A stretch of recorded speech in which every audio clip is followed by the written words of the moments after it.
মুহররমের রোজা, আর রোজারত অবস্থায় তওবা কবুল হয়। সুতরাং বেশি বেশি আপনারা তওবা ইস্তেগফার করবেন, আল্লাহর কাছে ক্ষমা চাইবেন।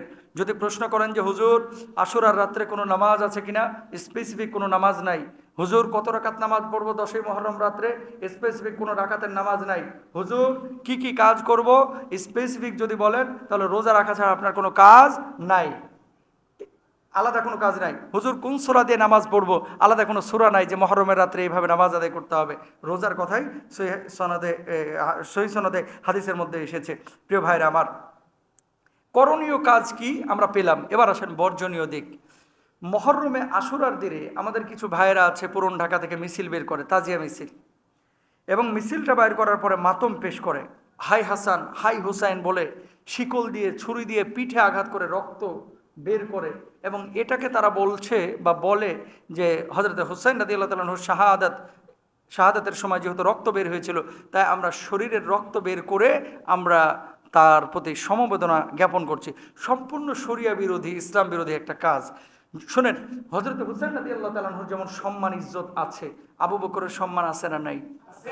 ওমরের সম্মান আছে না নাই? হানজালার সম্মান আছে না নাই? তো হুসাইন রাদিয়াল্লাহু তাআলা আনহুকে জবাই করা হয়েছিল, আবু বকর রাদিয়াল্লাহু তাআলা আনহুকে শহীদ করা হয়েছে, উমরকে ওসমানকে শহীদ করা হয়েছে। তো ওনারাও তো শহীদ হয়েছে, রক্ত ঝরাইছিল। তা আপনি যদি এরকম প্রতিদিন রক্ত ঝরাইতেই থাকেন, আপনার শরীর আর শরীর থাকবে না, আপনিও কবরে ঢুকবেন কালকে, ঠিক কিনা বলেন?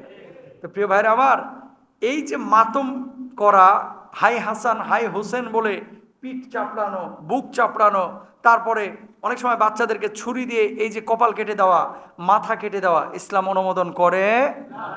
সিয়ামু ইয়াউমু আশুরা আহতাসিবু আলাল্লাহি আইয়ুকাফিরা সানাতাল্লাযী ক্বাবলা বা আইয়ুকাফিরা সানাতাল মাদিয়া, যে হাদিসটা এটা বিশুদ্ধ হাদিস।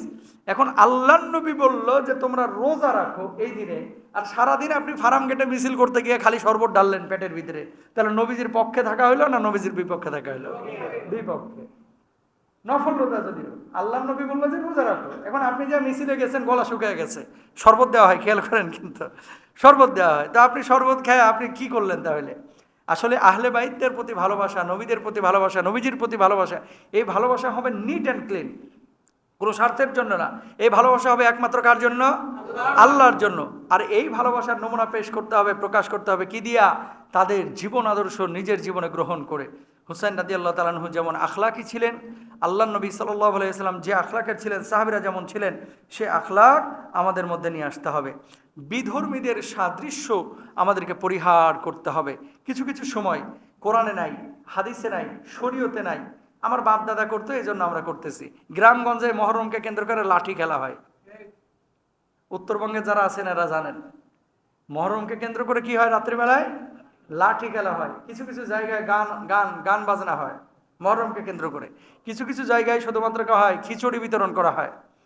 তো খিচুড়ি খাওয়ানো এটা তো দোষের কিছু না, যে কোনো দিনই আপনি খাওয়াইতে পারেন, কিন্তু এই দিবসকে কেন্দ্র করে এই ধরনের আয়োজনগুলো ইসলাম অনুমোদন করে না। লাইটিং করে অনেকে, তা আপনি শোক প্রকাশের দিনে লাইটিং করা, আনন্দ উদযাপন করা, এত খাওয়া দাওয়া করা, এটা কিন্তু ঠিক না। যদিও একটা হাদিসের মধ্যে আছে, কিন্তু এটা দুর্বল সনদে আসছে, কি যে আশুরার দিনে একটু ভালো খাইলে সারা বছর ভালো খাওয়া যায়, আল্লাহ সুবহানাহু ওয়া তাআলা বারাকা দিবেন, এরকম একটা কথা আছে, কিন্তু এটা আসলে সহিহ সনদে না, এই জন্য আপনাদের সামনে পেশ করলাম না। এরপর আসেন, আশুরাকে শুধুমাত্র কারবালার কারণেই প্রসিদ্ধ মনে করা।